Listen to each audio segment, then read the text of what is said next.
Here we're going to be doing an oil change, and we got a bit of a hack going on here. Say you forgot your funnel.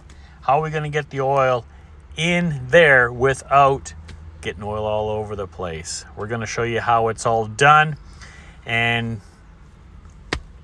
let's take a look at it. Well, I'll remove the cap. It says 530. We're going 530.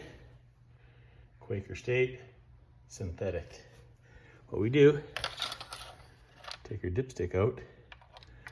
Let's place the dipstick right in here.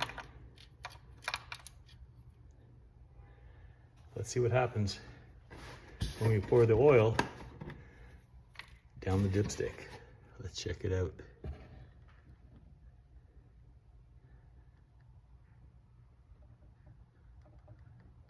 Well, look at that. We're not making a mess